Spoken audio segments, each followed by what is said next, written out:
என்கிட்ட நிறைய பேர் தொடர்ந்து கேட்கக்கூடிய என்ன பத்தின 2 கேள்விகளுக்கு நீ பதில் சொல்லுச்சு. நம்பர் 1, உங்க உருவத்துக்கும் குரலுக்கும் சம்பந்தமே இல்லைன்னு சொல்லி நிறைய பேர் சொல்றாங்க. நான் சின்ன பிள்ளையில இருந்து கேட்டுட்டு இருக்க ஒரு விஷயம் தெரியும், என் குரல் வந்து இப்படியே தான் மெயின்டைன் ஆகி போயிட்டு இருக்கான்னு கேட்டா அப்படி கிடையாது. எனக்கு வந்து நல்ல ஜலதோஷம் வரும் சரியா.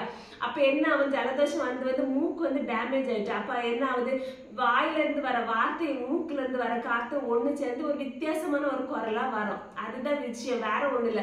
என் சின்ன பிள்ளையில இந்த குரலான்னு கேட்டீங்கன்னா அப்படி கிடையாது. ஜலதோஷத்தினால அப்படி இருந்து இந்த குரல் இப்படியே தானா அப்படி உருவாகி வந்துட்டு. மற்றபடி உருவம் கொஞ்சம் டெரர் பீஸ் மாதிரி தான் இருக்கு. ஆனா நான் அப்படி கிடையாது. என்ன எல்லாரும் சப்பள சலப்பலன்னு சொல்லி சொல்லுவாங்க பாத்துருங்க. கிட்டத்தட்ட நானும் அப்படிதான், ரொம்ப கோவம் படுறது கிடையாது, அப்படி படுவேன். ஆனா இப்போ கொஞ்சம் திருந்தி கொஞ்சம் நல்ல அமைதி ஆயிட்டேன் பாத்துருங்க.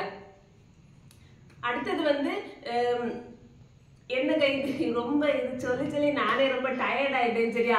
எனக்கு காலர் பத்தின விஷயம். அதுக்கப்புறம் சாரி கெட்டுறது வந்து நான் கெட்டலாம் நினைச்சிருக்கேன் சரியா. அது வந்து எப்படி தெரியுமா, எங்க அன்னைக்கு பொண்ணுக்கு கல்யாணம் வருது, அன்னைக்கு கெட்டலான்னு சொல்லி நான் நினைச்சிருக்கேன். ஆனா எப்படின்னு தெரியாது. ஆனா அதுக்கு முன்னாடி தெரியல பாப்போன்னு அவளுக்கு கல்யாணத்தோட்டி கண்டிப்பா சாரி கட்டணும். ஏன்னா எல்லாரும் ஃபங்க்ஷன் சாரி கட்டிட்டு தானே வருவாங்க, அதனாலதான். அவ்வளவுதான்.